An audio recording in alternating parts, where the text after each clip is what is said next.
All right, here we go. TK Kirkland, welcome back. Vlad, the great Vlad. Thank you as always, Vlad.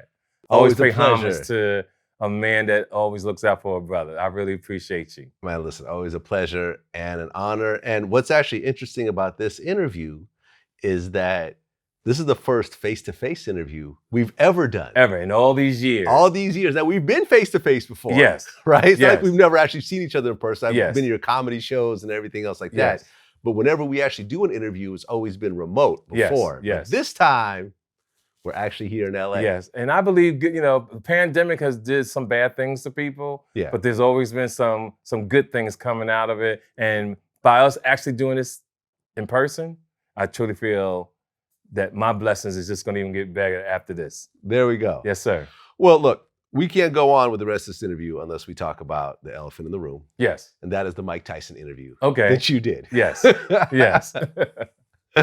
Now, in the interview, Mike Tyson talked about how he had these millions of dollars. Yes. And yet he hated himself. And you said, come on, Mike, you didn't really hate yourself. Right. And what did Mike say? And Mike said, who the fuck are you to tell me I ain't shit? And I'm looking at him because I didn't know where he was going with that energy. And hearing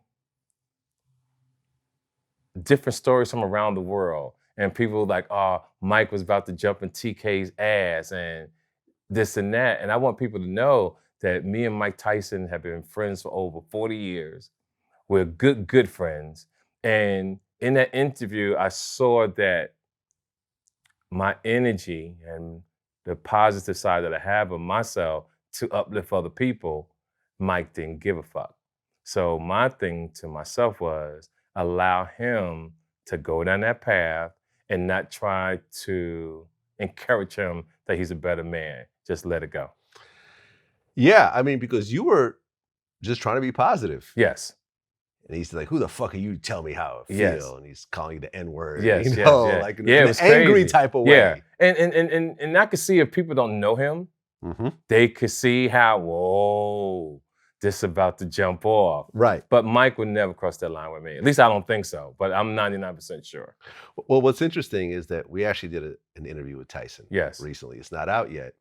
Zab Judah did the primary interview. Yes. But then at the end of the interview, I said, hey, do you mind if I jump in and ask a couple of questions? Yes. And they're like, sure, why not?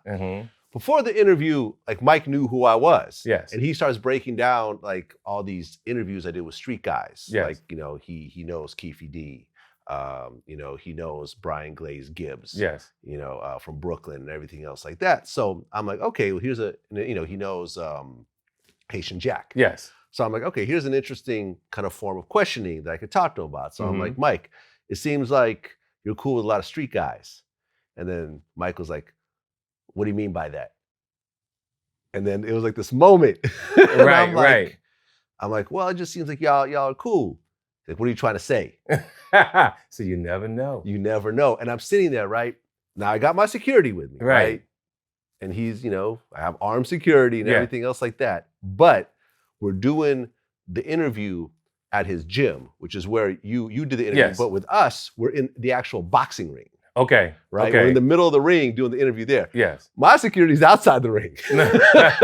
Exactly. So, not to say that he would do anything at all, but I'm thinking like, my security doesn't have enough time to get to me if Mike just springs off at me right now. Absolutely. And Mike is like getting like kind of, I wouldn't say angry, but very kind of, that moment where you're just not quite sure where you're going with Mike. Yes. So I'm like, well, it just seems like you guys have a lot of mutual respect for one another. And then at that point he was like, well, yeah, I mean, I grew up with guys like this and they took care of me. So now that I got money, I try to take care of them. And we come, and it suddenly just went away completely, kind of in the same way that at one point it just went away completely with the two of you. Yes, because you think he's getting ready to snap. And when you think that, obviously the rest of the world thinks that as well. And you just don't be that person to make him snap. Don't be the person that makes him snap, because like you said, it's only 2-3 seconds and you never know what could happen.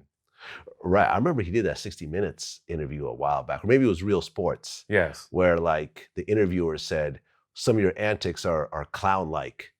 And he's like, yeah, would you call me a clown in my face?